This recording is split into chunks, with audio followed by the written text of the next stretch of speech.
Hello everybody, just me again.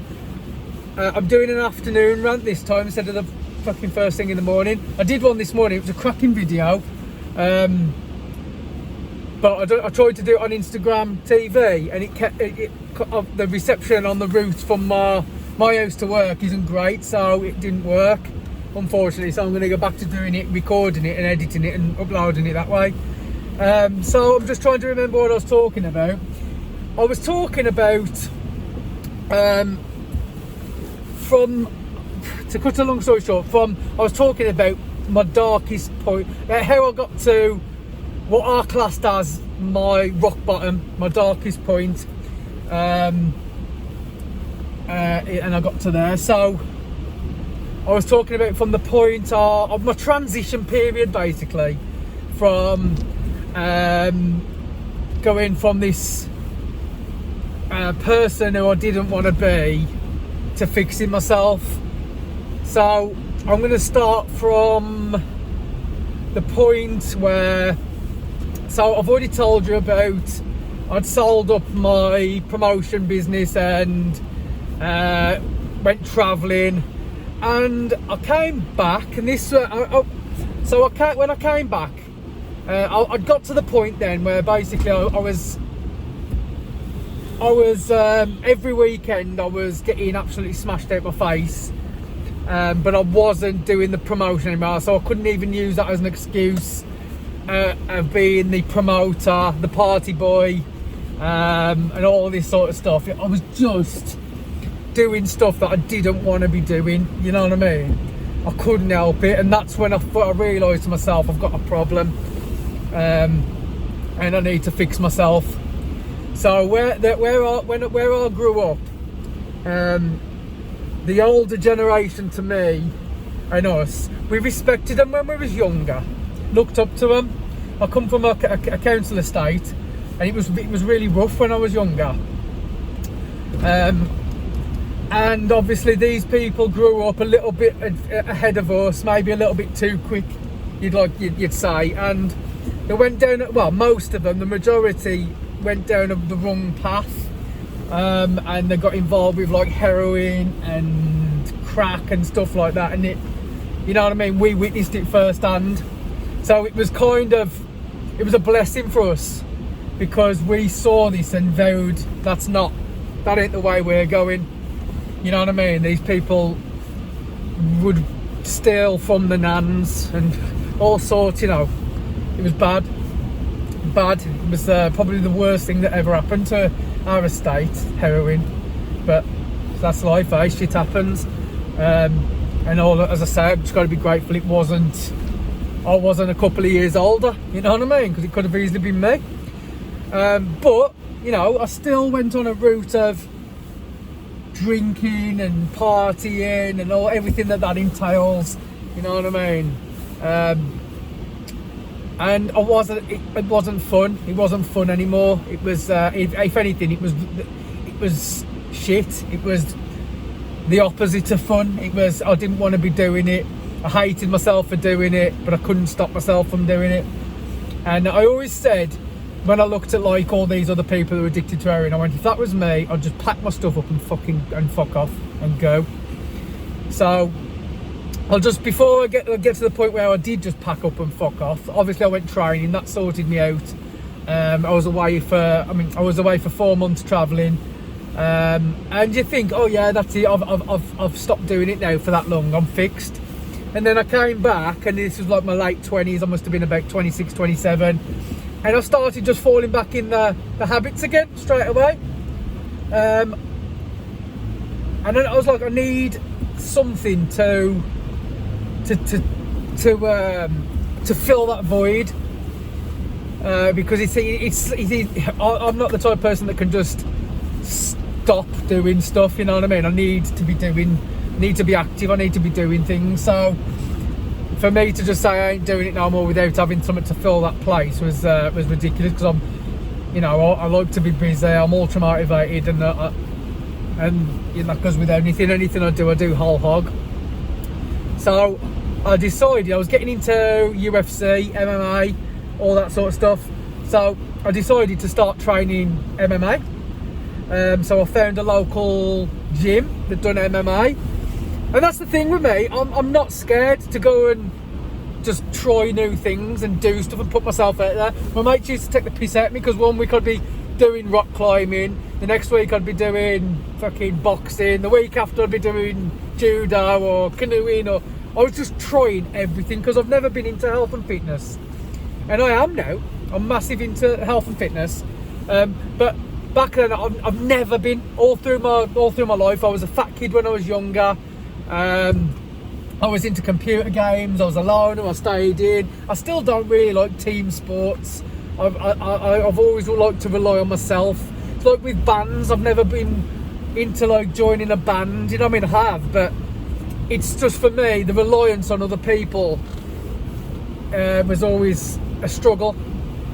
You know what I mean? If I want to do something, I want to do it now. I don't want to wait until everybody else is ready. I just want to fucking go for it. And I suppose that's something I need to work on. But so I've always been interested in martial arts, but you know what I mean, things like that. Because the only person I had to rely on was myself. So I rocked up to this MMA gym all on my own. Went in. And you know what? There was the nicest people that you could ever meet at the time. You know what I mean? Because you think, God, I bet them all meatheads in there. I bet they're all just, you know, and dickheads, but it's far from that. It's actually completely reversed. So I started doing that. I'm going to keep adjusting this. Can stay with like a big long nose. So I went there, started doing that. Really fell in love with it. Started, and I took it, as I said, I took it all whole hog. Like I'd do MMA training. I forgot what days it was, but like two times a week, and then I'd do judo 1 time a week, and then I'd do boxing. So you know, 4 out of 5 days I was doing mixed martial arts, and I was just focusing on that because you know I used to every night I'd be drinking and smoking and doing whatever. So for me to do that was perfect. Really got me out the house. It was something positive to focus on, and as I said, I've never been into like just go. I did have a stint where I used to go to the gym and lift weights and all that, but I need to enjoy what I'm doing. I need to feel like I'm developing something. So I'm just saying, a bit of advice out there: if you're not into health and fitness, find something you enjoy doing, and the health and fitness is a byproduct of it. That's the way I've done it. So yeah, But while I was at this MMA class anyway, I was getting. I saw that they was doing this thing, and I walked in and there was all in karate suits and that. There was another class before MMA, and it was called Brazilian Jiu-Jitsu, and I'd never heard of it. I'd heard little bits about it on the UFC, but I hadn't really understood the history of UFC until I started going training and getting balls deep into it, basically. So I saw these guys coming out in the karate suits. They're called gis, by the way. They're not called karate suits, but it's easier for me to tell you that. And I just think, what are these guys doing in there? You know, I've never been, you know, you think, oh, I'm going to look stupid wearing a karate suit, because you know, you do, don't you? That's how you think.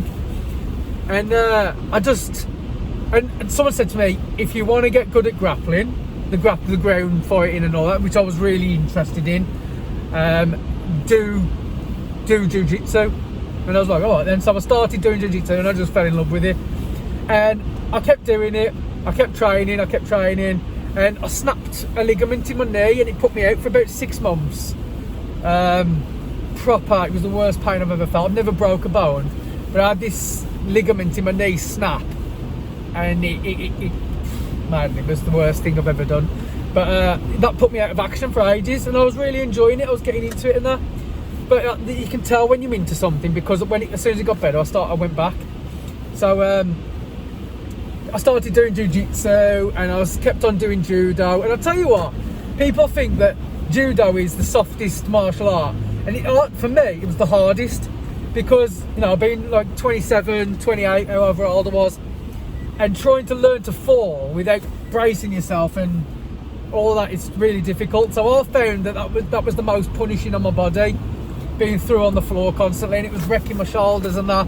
And I was starting to go to work with black eyes and stuff, and I was like, I can't do this, and I felt rough all the while, because it's intense training, MMA. So I was like, you know what, I'm going to pick one and focus on it. And I just picked jiu-jitsu. I was like, for me, jiu-jitsu all the way. It's the best self-defense. it's the best mindset. It's helped me greatly over the years. It's made me the man who I am today. I'm going to be completely honest. Sounds cliche, saved my life. It saved my life, because when I was doing that, and I still have the odd slip up every now and again. Well, it was quite regular, where I'd get to the weekend and I'd have this mad blowout, and then I'd go training, and you know what I mean. It was in the transition period, and it was hard. It was the hardest thing I've ever done. So that transition period consisted of like, well, hang on, I'm getting ahead of myself here. So while I was at work, I was a ground worker by trade. That's my trade, groundworks, digging holes, laying pipes, doing road construction, driving diggers, driving them big machines, all that sort of stuff. And I'd done well at it, you know what I mean. I'd always took the courses, whatever they gave me, and I've always wanted to get on whatever I put my mind to. I want to do well at it. I just want to go and, you know, take part. I want to do well at it. So that's just my mentality. And as I said, I was going through this transition period, late 20s, and I just turned 30. So I was doing a lot of the same. I was going training, you know, but I was still partying, and hating myself for it. Absolutely hating myself.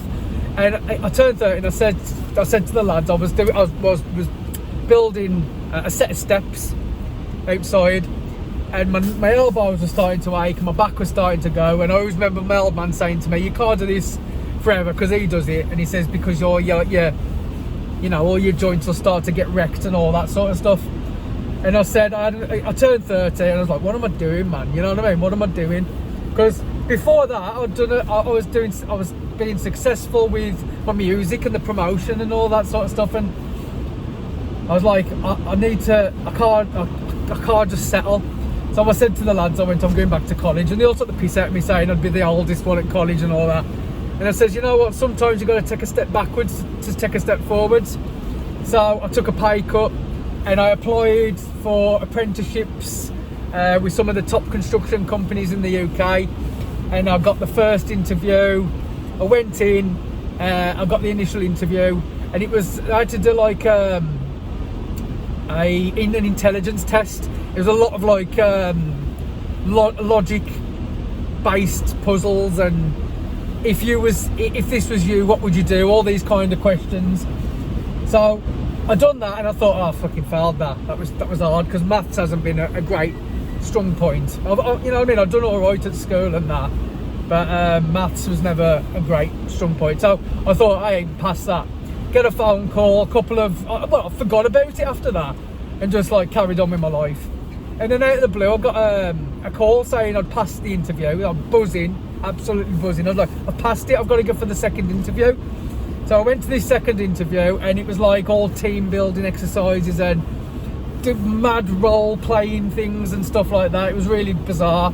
But this is like a massive, big one. But it actually is the biggest construction company in the UK.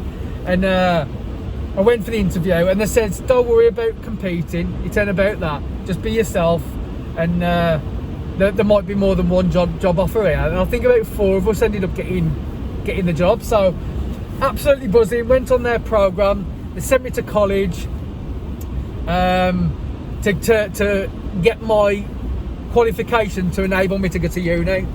So I'd done that. I went to uni. I got my degree, and then I carried on and I got Royal Chartership in construction, so I'm a member of the CIOB, which is like, for me, it's the pinnacle of my as far as I think I can go, as far as I want to go, let's be honest, in construction, you know what I mean? It's the highest level for me, and to achieve that, it was like a long-term goal. It took me like 5 or 6 years, it took about 7 years all in all to get from day one to get in that. So for me to earn my degree and that, especially after I'd been locked up and everything, and people had told my mum, oh, he'll never amount to anything, he'll end up coming back here and that, to take my mum with me when I got my degree, it's just nice, you know, proud moment. So I'm really proud of it. of achieving it. I've got letters after my name and all sorts, and it's just like never thought it'd happen to me. But anyway, I've got that. But to get there with the transition was so tough, and I'm not going to sugarcoat it. As I said, it was the hardest thing I'd ever done. So I had to basically pack all my stuff up, give up the music, give up the DJing, give it all up, you know what I mean? The dreams that I'd always had about being this big, being working in the music industry, and I will make it. And it's not a matter of if I will, it's a matter of when I will. That was always my mindset. I was definitely going to do it, and I just put it all on the hold, because if I didn't, the way I was going, I think I'd have ended up dead in 5 years. I really do, and that's hand on heart. I've had some dark moments. So I packed my stuff up, and me and the missus, we moved out into the country, moved into this rich geezer's house, because he had a little like granny flat built on his house. Well, it wasn't a granny flat, it's where his kids lived while they was growing up, you know what I mean? It was like a rich dude's house, and outside the back door it was just fields and horse fields and streams. It was beautiful. It was my sanctuary.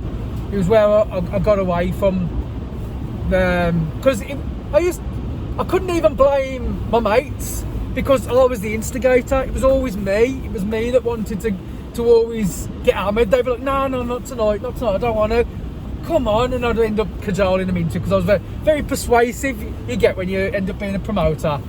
So I could always persuade people into doing stuff, and it'd always end messy, and I'd just hate myself, you know. And that's when you know you got to stop. The fun times turn to shit times, basically. So took myself away, broke ties with all my friends, and that's the hardest thing I've ever done. I've missed good friends' weddings and like stag do's, which I regret. But I've spoke to them and said, look, I couldn't come because I couldn't control myself, and I hated myself, and I didn't want to ruin my life, and I didn't want to end up dead. So you know what I mean? I had to kind of do what I had to do. So we lived in this house for a bit, but I was still, because I was at college when I lived in this house. This is the period when I was at college, and for me it was really easy, because I'd been that used to working hard that it was kind of, you know, you had people who was coming up through school going to college, and then there was me, and they found it hard, and I found it really easy to just smash the work out and get it done. So I kind of took it for granted, and the day before I'd always end up getting really fucking drunk on my own, and I'd drink about 3 bottles of fucking cheapest wine that you could get. That's, you know, that's when you know you got a problem there. And during this period, I'd crashed my car, and I got done for drunk driving. The second time I got done for this before. That's what I mean. I was wild. I was just mad. I was a mad fucker. And this was the second time I got done for it. Crashed my car, got done for drunk driving, lost my license. My missus left me, and this is what I'm building towards, like my darkest moment. So yeah, I crashed my car, missus left me, and during this time I was still trying to better myself. So I was listening to positive self-help books, audio books and stuff like that. Podcasts weren't really a thing then, so it was more audio books that I was getting. You know, the usual suspects, Anthony Robbins. There's some other names I can't really remember them, but the original like self-help books, where I was just, all I was doing, I was listening to the same thing over and over again, trying to rewire my brain, trying to make me into this different person and this different mindset, because I knew it could be done. And I'm just trying to let you know that it can be done. So yeah, this is how I did it. nowadays you've got podcasts, you've got all kinds of things that you've just got at your disposal. You can just use them, listen to them when you're on your way to work. I used to have an earbud in at work, and I used to just listen to them all day. The one I used to listen to, and you're going to find it daft, because this was when The Secret first came out, the law of attraction and all that. And I used to listen to The Secret audio book all the time, because it was just such a positive message. You know what I mean? And it made you think, I can do it. And I just used to listen to it daily, like, you know, every single day, just to rewire the brain. And I started getting into biohacking and health, and I wanted to reverse all the damage I'd done through my 20s. So it spoiled from there, really. But during this, I had my demons. I used to call them my demons. Because I'd just end up just going on a Madden and being out for 3 days or something, you know what I mean? So anyway, my missus left me, and I remember, I've got to hurry up now because I'm nearly back. So I remember my lowest point anyway, sitting in this house, this mansion. My missus left me, I was all on my own, because this rich dude, he was never there, he was always off on holiday in France or whatever. So I was sat in his house, no one around me, I had no car, I couldn't get around. And I remember sitting in this house in the dark, and my gas had run out because the gas supply on the house was like a tank, and you had to order it a couple of days in advance. And my head wasn't with it, my head was up my arse, and the gas had run out. And I remember sitting in the dark. I couldn't have nothing, I couldn't cook me no food. I couldn't have a shower or anything because the water wasn't on. And I was in the dark all alone, and I was just like, this has got to change, man. I can't, you know what I mean? I mean, look at that view behind me. Things have just changed so much. It's brilliant. So, yeah, I'm just trying to give people hope, because now I'm positive now. I've been working on my music. I'm ready to. I'm thinking about putting in. Well, I think I'm definitely going to put an event on in Birmingham. I want to start giving back to the industry. I want to give young people a chance, because I've got the money now. I've got the money. I don't want to be going out getting smashed. I've got a more business focused mind, and I'm doing it all for the right reasons now. So my mentality has completely changed, and I'm ready to start giving myself back to the industry and not losing control this time. Because you know what, if I hadn't lost control to substances, who knows where I'd have been now in the music industry. It's fact. Because I was a grafter, man, and I used to like, my life, it was my life. I quit my job, you know what I mean? That was my life. So it's the old cliche, isn't it, when it's in the music industry? You've got to resist the temptations that it brings you. And I got sucked into it, but now I've got a different mindset, and this is why I know it's what I was meant to do, because after all of this, I still want to do it. You know what I mean? But anyway, I'm home now, so I'm going to wrap this up, but hopefully I'll speak to you soon, yeah? So all the best. Get on with your life. Yeah, I know this lockdown shit is hard, but you can do it. So see you later. Love ya.